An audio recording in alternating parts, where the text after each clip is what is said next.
Hello and welcome to a Movie the Needle date night episode where two amateurs haphazardly dissect a movie that we've been to see at the cinema together.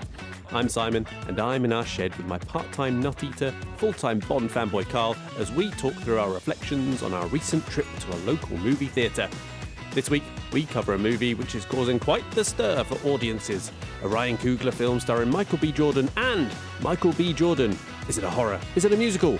Blues and plenty of red ensues. It's Sinners!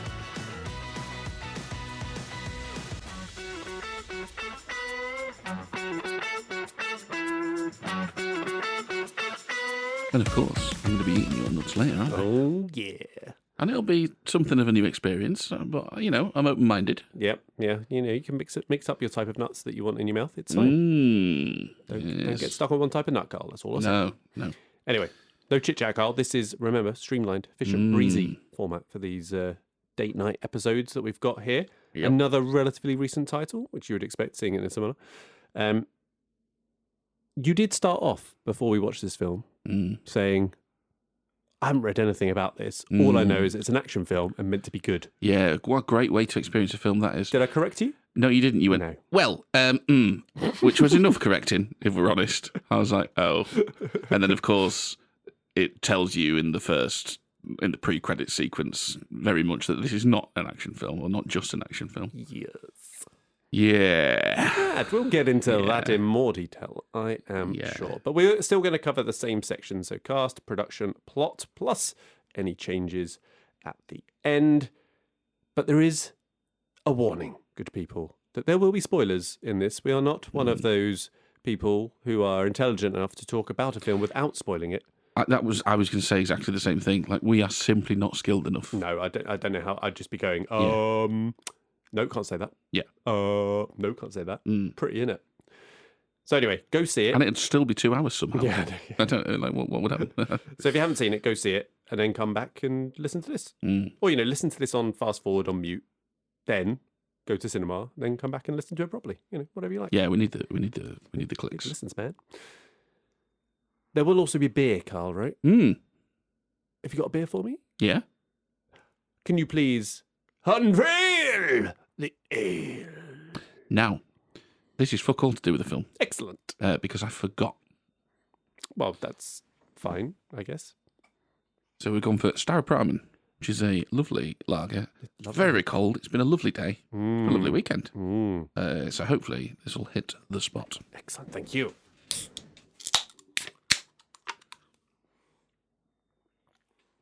Oh, yeah. That'll do it. Oh, that's good.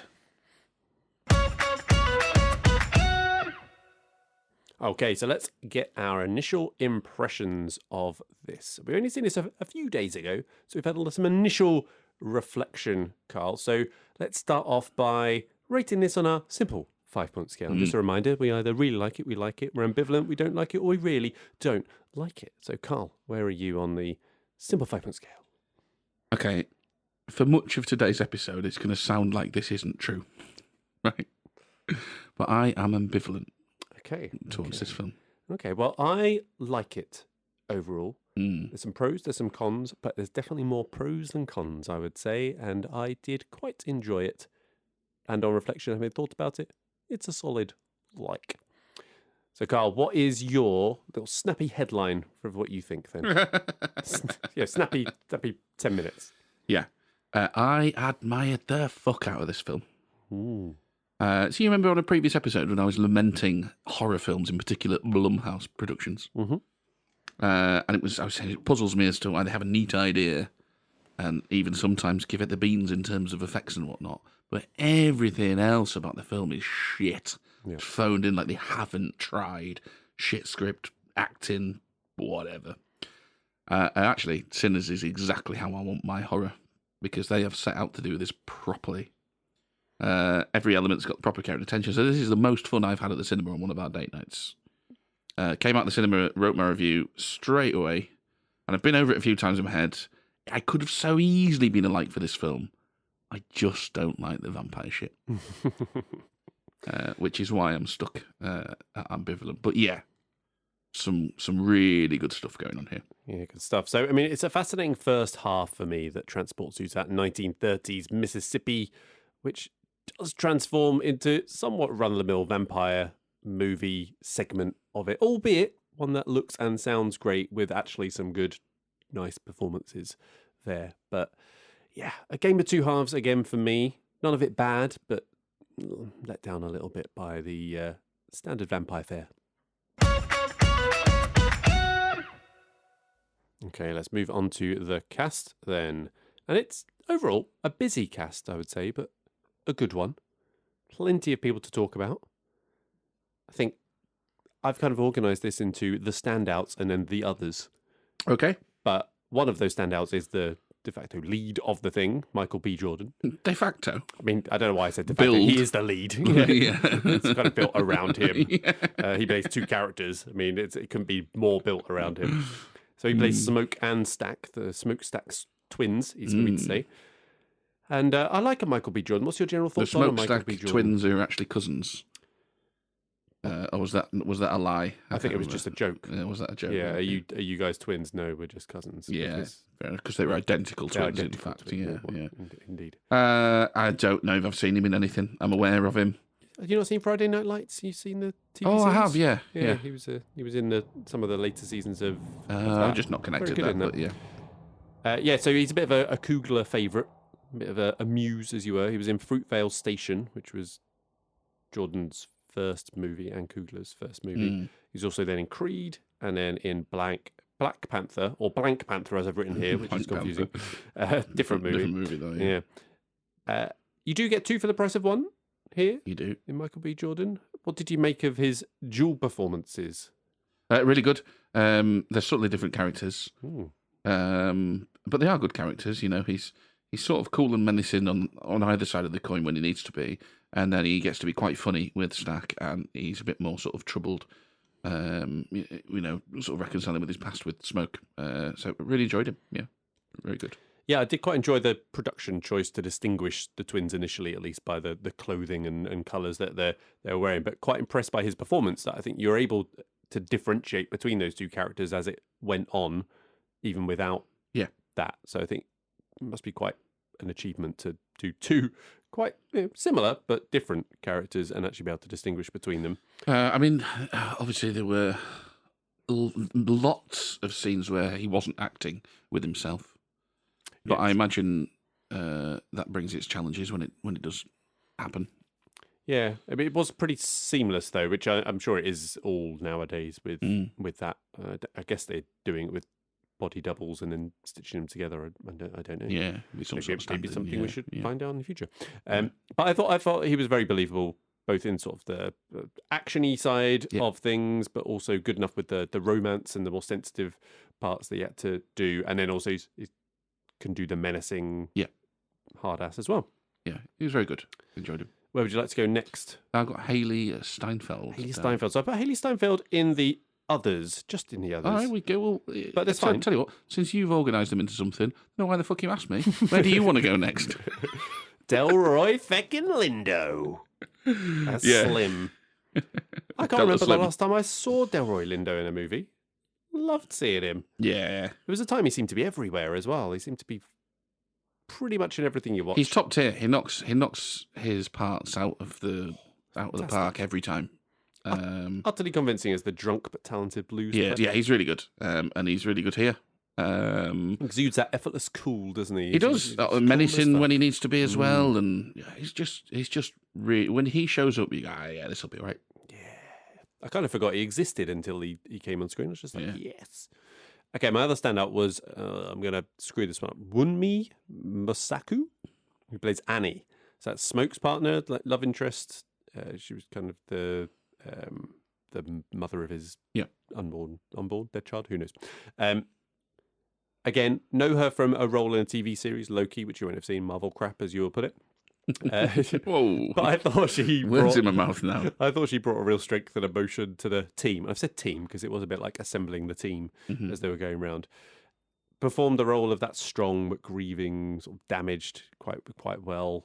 But yeah, as I say, brought a strength to it as well as the weird witch doctor-y type person as well. Very soulful performance. Soulful. Yeah, I like it. It's a word could use quite a lot to describe this film. Song film. I was going to say, it's the next word I'm going to overuse. Yeah, that's right. 2 more standouts. It's quite a long, big cast. But Jack O'Connell as Remick perfectly fits his little niche, I thought, of this, of a manic, unhinged weirdo. You see, this is interesting. I like everything this guy does. And I think he can do it all. I can't remember. There was a casting choice of mine that you were just like, no, he can't do that. Yeah, I did. I can't remember what it was either. But I can't remember. Where he was being a bit more sensitive, I guess. I think that just means you haven't seen him in the right thing, because I think he's got tremendous range to him. Really good voice too, but I digress. So I completely disagree that this fits his niche, because I don't think he has a niche. I think he's great.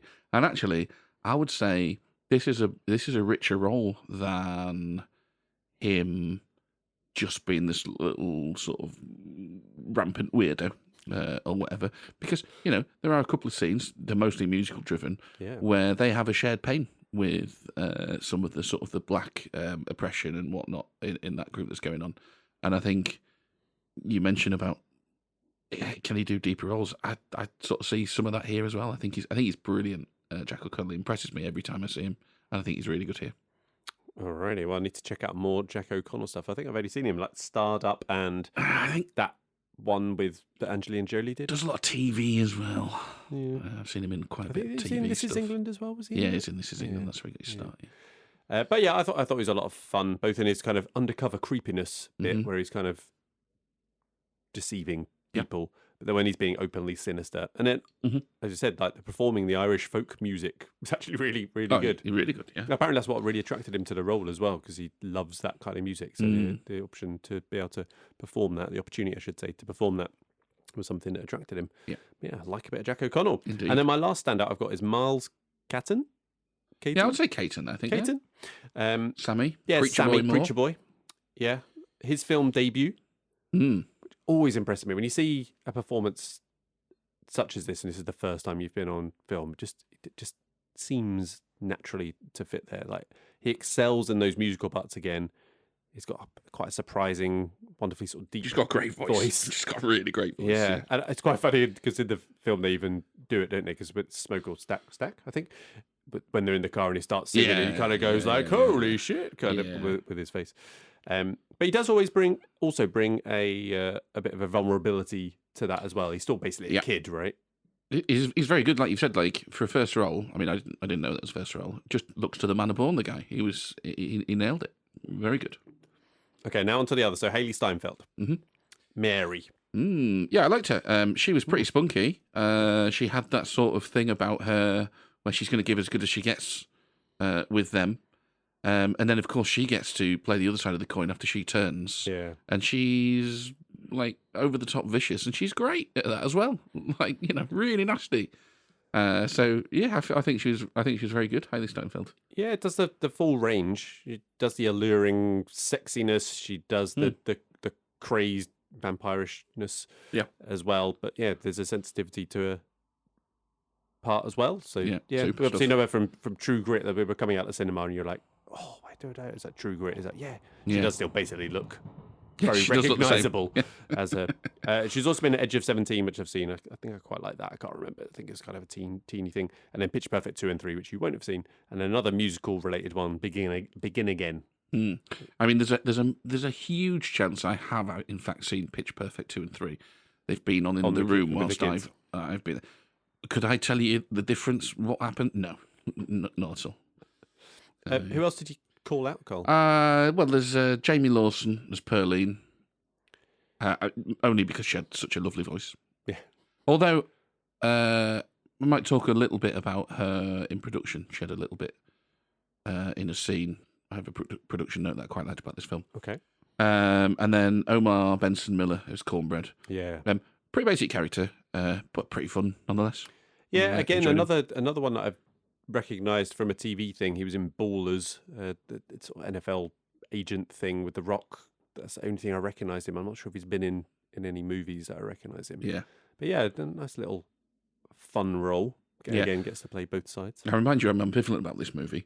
But you look at that cast, and like you said, it's quite broad. For me, they're just all knocked out of the park. Yep. A really, really well acted ensemble cast.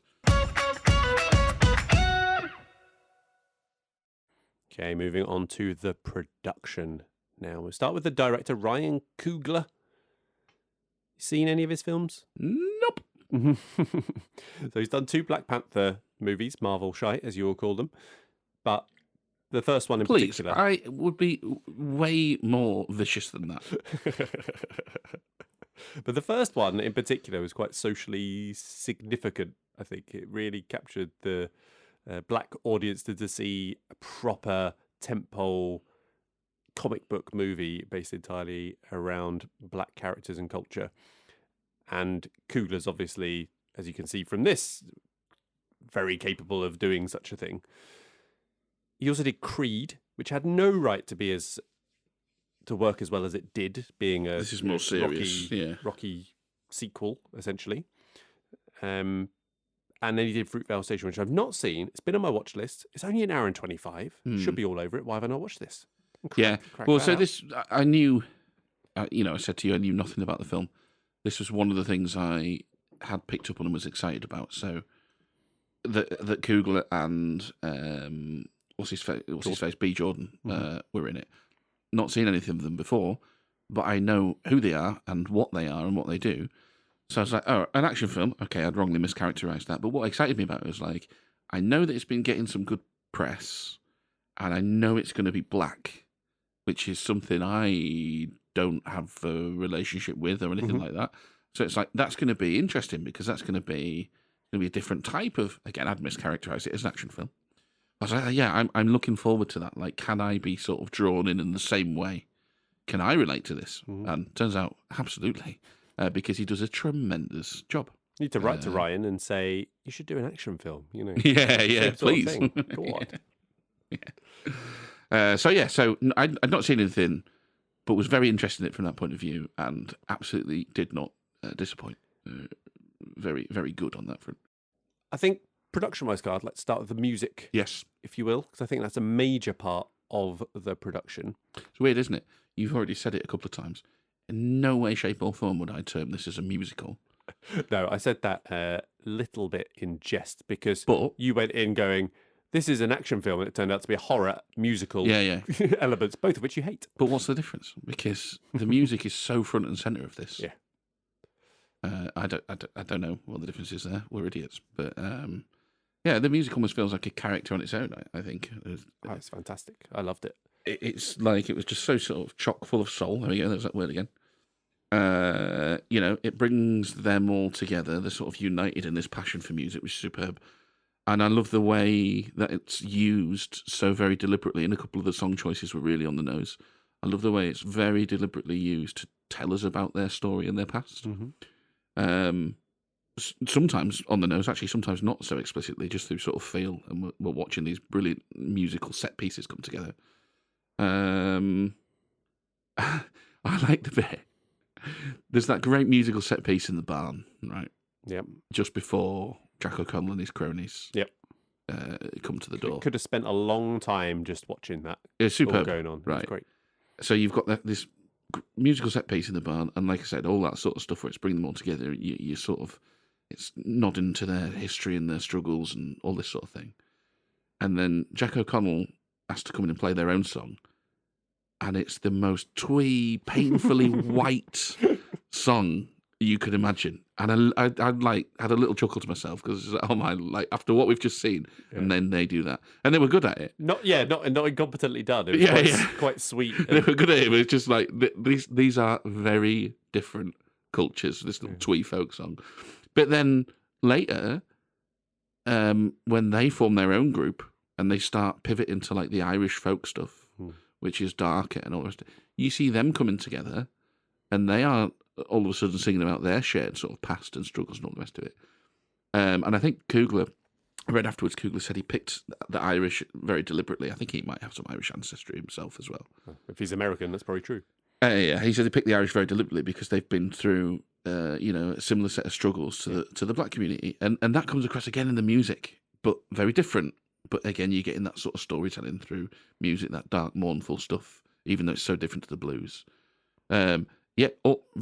very cool, very powerful, very moving stuff. All the music in this film is absolutely fantastic. Yeah, I mean, the Irish folk music that they have when their gang is expanding, essentially, it brings a real richness to it that just like the three-piece didn't necessarily have. It was more sweet and twee, as you say, and there's a real richness that comes back to it. Now, I've read that the musical score, more specifically, has been described as sort of noticeable in a bad way, quite obtrusive. Yeah, well, I like I said, I think that's deliberate. I definitely found it. I was going to say, I definitely noticed it, and it was a positive from my perspective. Yeah, because it really immersed me in it, and it created this almost like palpable atmosphere within it, particularly in the juke joint, as they call it in the barn. And I say I could have spent a lot of time there, and particularly in that first half before it flips to something else. I was there tapping my toe out of rhythm. It was fantastic. Like a little white boy that you are. On the offbeat. So and, then, great time. And then they came in with a little twee folk song. You're like, yeah, this is my sort of stuff. Started spinning you round. No, for me, it is the deliberate choices in this movie to put the music front and center really, really works for me. I think it's as much of a character as it is a sort of soundtrack. It's fantastic. Okay. Now on to the looks, and I think one of the things I would like to point out here is I've never been to 1930s Mississippi, but the authenticity and how it's been recreated, the look and feel of that, again, in that first half as they're kind of traveling around and doing it, you were entirely transported there. It feels so real. Yeah, it looks like a really top drawer production, really. Yeah, so I thought that was really impressively done, and not just a single location. You know, they're traveling around to different kinds of sets and locales, and yeah, I thought it was excellently done. Yeah, agreed. A fine looking movie, and it is another one that really benefits from you going to watch it in the cinema. Yes, I'm very glad to have seen it in the cinema. Yeah, 100%. But the music as well, but the looks too. Yeah, so Will shared a video of Coogler explaining, which I shared with you.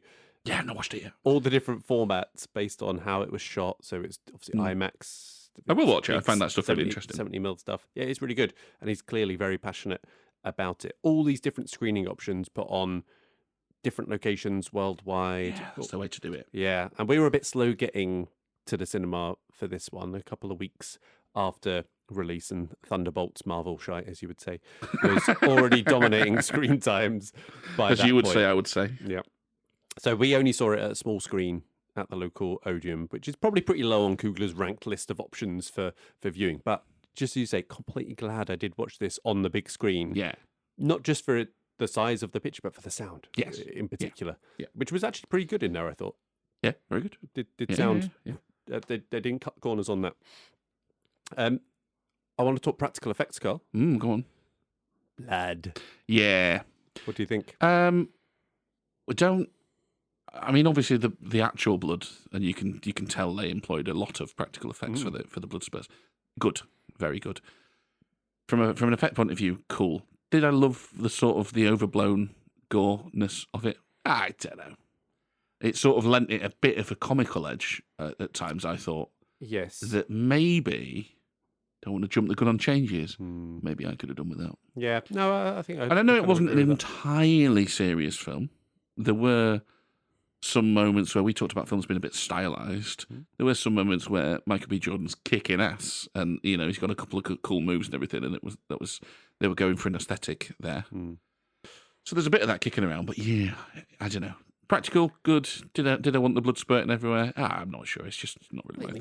When you get the stabbing into the chest and the proper oozing out, though, that's a good. What did you make of the length, Carl? Do you know what? Flew by. 2:17. Didn't feel it exactly. No, not at all. Probably could have been trimmed down. There probably was some stuff they could have, but didn't drag at all. Perfectly happy with the length of it. Budget-wise, just to what? Yes, there we go. That's what she said. Yeah.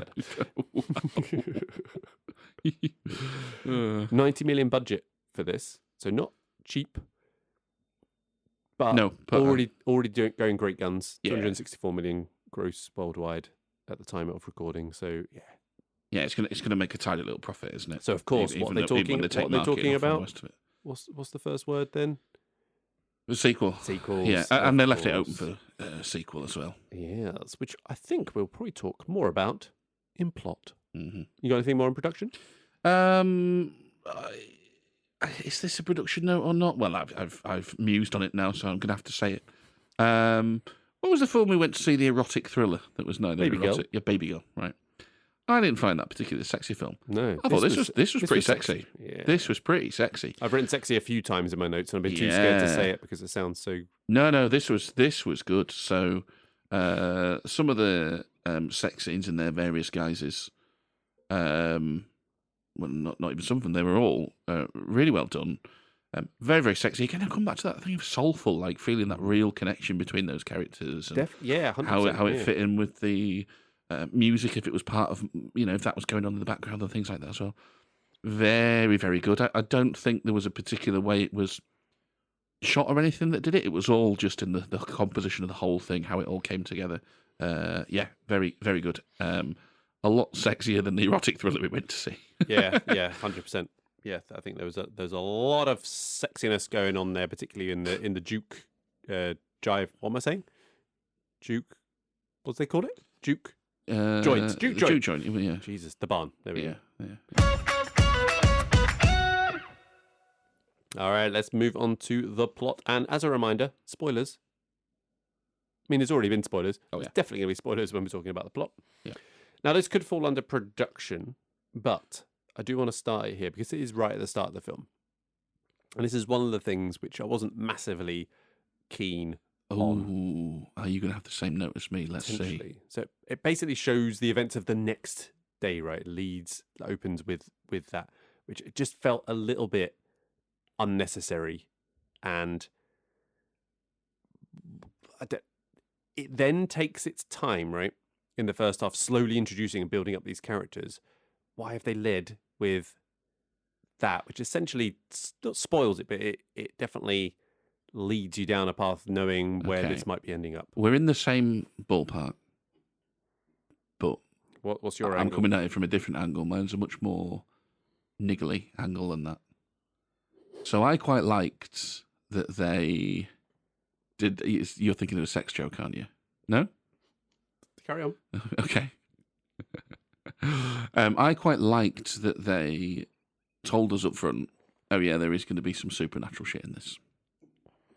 Because that... Oh, you like it? Yes, because that then... Again, I went into this not knowing, and then I was like, oh, okay, I see where we are, right? I think it would have really fucking annoyed me had they spent so long playing it with a straight bat and doing a great job of that, and then suddenly went, boom, vampires, a la From Dusk Till Dawn. Yeah. Which really annoys me, by the way. Oh, interesting. Might be one to do in the future. Yeah. So I from that point of view, I'm like, look, if we're gonna have vampires, it's good that you've told me up front, so we're all on the same page. Mm-hmm. My thing was, I don't need to be told that's a flashback. I can fucking work it out. Oh yeah, I suppose that's true. Yeah. Because not only one day earlier, and not only does it become very, very obvious, that it's a flashback.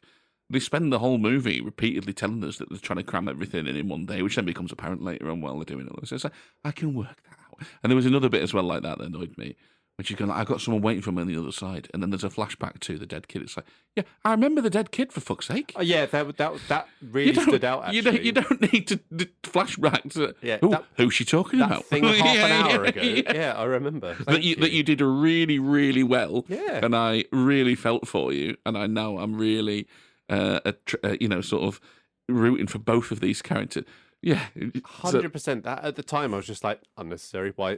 I was already there. Like, you can trust me. I'm stupid. Like, trust me. I don't think about things, and I don't get it. I got that comfortably. Yeah, thank you. So there was just a couple of things like that. I was just like, I could have worked that out. So a bit of a lack of trust in the audience, I think, is what we're saying there. Yeah. Yeah. So I really enjoyed the first half. I've said that already. Assembling the team, picking up the different people, you can get a gradual revealing of backstory without going overboard with the exposition. I would say. I don't. Yeah, I think they handled it really, really well. It was a bit like a heist movie in that sense. They're pulling together a crew. Yeah, Now we're going to go get this. Now we're going to go get this guy.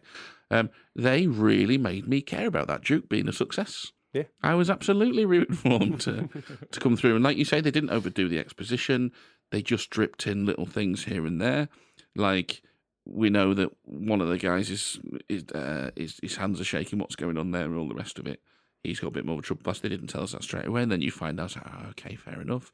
I mean, even like the plot point as a whole, why they're trying to do it in a day, they sort of tease that a little bit. And then you find out later that it's because, they're actually on borrowed time. They've just knocked someone over to get all this money together. And there's two people over. Yeah, two groups. And there's a good chance that this could come back to bite them in the arse and all the rest of that. So, yeah, I just think the plot building in this very, very good. It's a pretty rich plot. It's a pretty rich set of characters, so there's a lot of interested parties in this plot, and they thread it together really, really nicely. I thought a really nice touch was that they've assembled the team, right, and then they basically cut straight to the thing in full swing. Like it's people are arriving and the party is getting started. They don't show all of the team arriving and setting up and doing all of that. But what they do is save that scene for the last sort of vengeance scene as a way of kind of remembering all these people coming together and trying to build this thing, which I thought was a really, really nice touch, because they could have just repeated that. They could have shown that, and then they could have basically re-shown things that you've already seen, but they didn't. They kind of, that's unnecessary, but we'll show it because there's a purpose later on. Yeah, I do have some criticisms of the film here. The heft. Like, when it's all going down and the vampires are running amok and they're getting bitten and people are dying, it's very, very fast-paced, that bit. And they do kind of skip over, like, some of the sort of the anguish, the turmoil. Yeah, I think that's where the criticism that I have for it comes, is when it goes to the full vampire attack thing. The action parts of it, although they're perfectly fine, but they're just... The whole film to that point has really distinguished itself in its look and feel. And when it goes into that fighting part, it's shot in a way that's quite chaotic, quite difficult to figure out exactly what's going on. And it's not done in any particular style or getting above the competition in any way, which I think the rest of the film had really done. So it kind of let itself down a little bit. Not bad, don't get me wrong. There's nothing bad there. It was just a bit like, I mean, look, I'm not a total killjoy. I've watched the X-Files. I've watched the X-Files for thickos. That's Supernatural, by the way. Oh, right, okay. You watched Supernatural? Yeah. God, why? The wife? Yeah, the wife. Yeah. Eye candy. Yeah. And for what those things are, like, if you do it right, we can all enjoy a silly made-up story about monsters. But I have got two problems with the vampires in Sinners. I mean, one is the dual genre thing. It's not for me. I didn't enjoy it in From Dusk Till Dawn. I do prefer the setup of this one, at least. And I mean in terms of, like, telling me, not necessarily the first half of the movies, because From Dusk Till Dawn is very good up until that point. I would have just much preferred it if this was a more straight down the line sort of mob/clan drama thriller type thing. But secondly, whenever I think of the crossover idea, the vampire bits are the weakest bit of the film. They don't take enough time to build up the sort of suspense when they're figuring out what is it they're up against. Yeah. They seem to just figure it out straight away, and then suddenly how to defeat them, and they move straight on to that sort of thing. We even have, did you spot the tribute to The Thing? Did I? The garlic scene, where they stood in a circle going, we're all going to eat. Oh, it's like the blood test scene on The Thing, right? But it was rushed and almost played for laughs, that bit. Because rather than that being a serious bit of tension where, maybe one of them's The Thing, or turned, it turns out that none of them are, and they go, what was it like? What was the thing they mistook for blood on the ground? It was something else. It's vomit, right? Yeah, is that even blood? No. He's been throwing up, right? Yeah. So they almost sort of played that for laughs. I was like, oh, okay, that's kind of a bit out of step. I think I get what you're saying there, because if they had decided, look, we're making a vampire film, there would be a lot of a shorter setup, and then you could maybe take your time more on that angle and make that a little bit more complex and less rushed, as it were. But because it's a clash of styles, they spent so long on the first bit that actually you couldn't do an equally thorough job on the next bit. There are some nice scenes in that first half, though. In particular, I want to call out the one where Smoke or Stack, I feel, which was in town and gets the girl to look after the truck and then beat the horn when there's any trouble, comes out and dispenses justice / a warning to it. It easily shows sort of how revered and feared they are or were before they went away, and how their reputation sort of precedes them there. There were also a couple of small jump scares early on. A couple got me. One with the snake that they find in the truck that just appears. Yes, and the lady across the aisle from us shit her pants at that point. There was a few. Oh my God. Yeah. There was another one, but I can't remember what it was. But there was another one quite soon before or after that as well, which provided another sort of gasp of it. And it's like, well, that's almost like a sign of things to come as well. It's like, okay, right, we're going down that route a little bit. Fair enough. What did you make of the whole vengeance ending part of the film after they've dispensed with the vampires?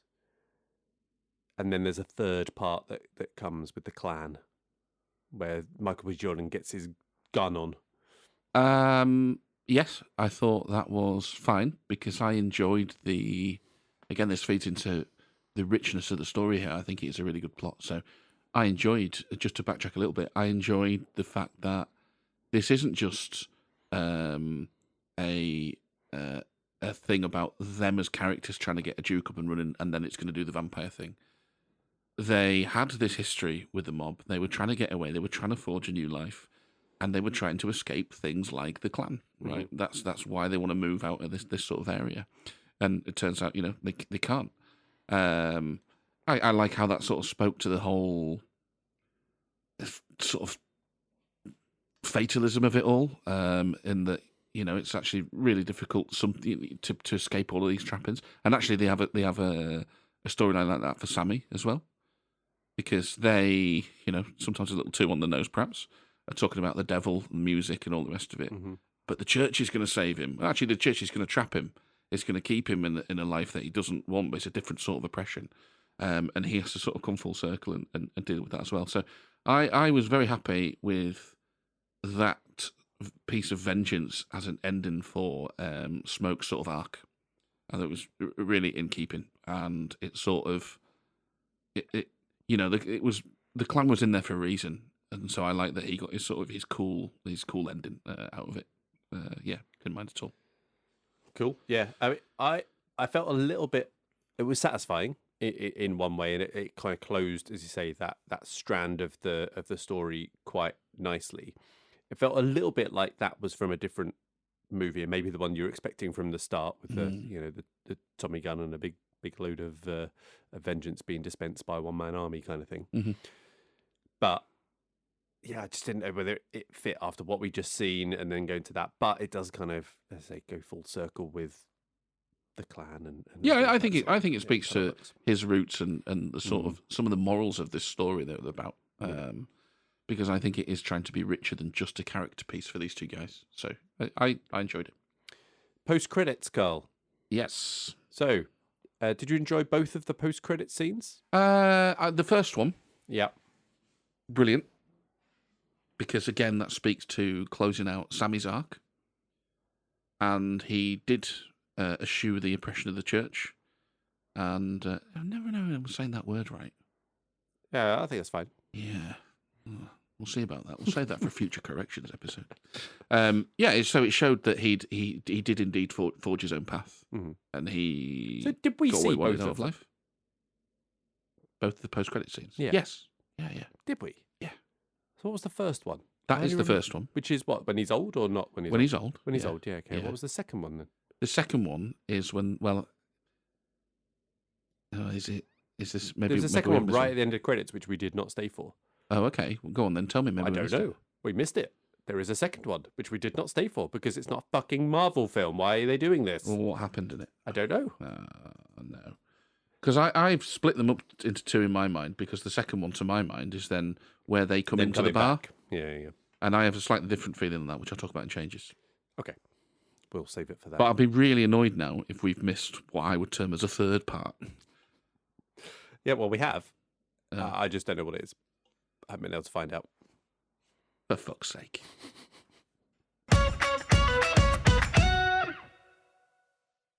All right, let's go on to any changes. So we can choose up to 3 changes. Carl, how many do you have today? I've got 2. Me too, kind of. We also should say, we've just Googled what the post-credit scene was, the second one, and it was just a musical number, so it didn't add anything to the story, although I am still a little annoyed to have not watched it in the cinema, but there you go. Yeah, but hey, they should tell you at the start of the film that you need to stay to the end. Anyway, my first change, Carl, not really the film's problem, but can they make IMAX screenings more widely available? Yeah. It's more of a, I guess, cultural change than directly for the film. But if they've actually made these films in that format, like not being able to travel 2 hours to go see it would be lovely. Yeah. Thanks. Yeah, okay, well, my first change is get rid of the vampires. Get rid of the vampires. No, so seriously. So take your time. The 2 hours, 17 minutes flew by. I would have happily sat there for another 15 minutes. Mm-hmm. Take your time, because it was the weakest bit of the film, I think. And I wanted to, as it was going along, you summed it quite nicely when you said it's pretty run-of-the-mill vampire stuff. I mean, you probably got a bit more experience than me on that score, but it did feel like that. I just wanted to feel a little more, because it's just not my thing, this sort of thing. But I was able to find so much in this film that I appreciated. And even in that scene, I'm looking for something else to appreciate there. And it wasn't there like it was in other bits of the film. And that's basically my second change, which is distinguish yourself. If you're going to do a genre hopping thing, you need to make the second part just as stand out as you made the first part. And it just wasn't quite there. I would say. So I don't know how you would do that necessarily, but he's a talented guy. I'm sure he'd be able to come up with something. Well, that's evident. So my second one, the very ending, which we now know to not be the very ending. So the first post credits scene. So I like the bit that, which was quite long. It was quite long. I like the bit that closed out his arc. We see him in the blues club. He's chosen his path. He's lived a life. Great. End there. Thank you. Yeah. I could have done without the vampires that are still running amok. Yeah. Then coming into the bar. And it's a bit like Gone Girl ending this, because those sorts of questions were always going to be there. It's like, so what's happened to the rest of them? It's like, don't quick, shh, don't tell them. Finish the film quick before anybody asks those questions. But they come in and they tell us, it's like, oh yeah, they're still around, aren't they? So there would be 2 ways that you could do that, right? Because if they want to essentially reveal that he couldn't kill his twin, do that in a second one, or in a separate thing where you just see in the future someone in the distance, or he just sees him in the crowd, and that's it. You don't have to make it such a big thing of them bowling it around, and I think maybe they just did it because it is such an obvious setup for a second one. I can't see him doing that though. I just don't think he would have set it up for it. Yeah, maybe. I don't know. But yeah, I would have preferred it if it just went, shh, forget any questions, shh, forget your questions. You just think about those. You've just had a really nice time. You've enjoyed this film. You've appreciated the fuck out of it. Let's not get bogged down in who's alive and who's not and what they might be doing. Boy, sing good. All right, Carl, you ready for your closing statement? I'm ready. All right. So, do you want to go first? Yeah, I'll go first. Go on. It's a very, very good film. It ultimately just isn't for me. Like, I was like, all week, because I wrote my review straight away, all week I was like, do I like this? Feels like you like it. I think I might Sounds like like this. you like it. And I know we've sort of dropped the data. I will never rewatch this. No? I will never rewatch this. Because, even in IMAX? Well, if it comes back in the cinema, am I going to go, well, I know the story and stuff, but those music pieces, boy, do sing good, my word. Let's go see that. But for the rest of it, story-wise, I'm just like, nah, it does not turn me on at all. I'm just not interested in rewatching it. I just ultimately appreciated it a lot. Yeah, fair enough. I mean, I'm not going to say anything new here. A really enjoyable first half, by a more standard second half when it jumps genres. little less satisfying, particularly as horror is not really my thing either. But, as far as a genre-defying original movie goes, which is quite rare in itself, definitely a recommendation from me, one to see in the cinema. Oh, yeah. For sure. So, yeah, get out there and catch it while you can, preferably on a massive screen. Yeah. Okay, Carl, you got anything else? Nope. All right, then that's all we've got. So our Bluesky, Instagram and Twitter is MTN MoviePod. YouTube channel is at Movie the Needle. Please do follow, subscribe, and all that good stuff wherever you are listening, and give us a rating on that platform. So for me and Carl, it's goodbye. Goodbye. We'll be back with another date night next time we feel compelled to do so, but we will be back with our regular format episode next week, where we'll see if we can movie the needle for each other. Goodbye.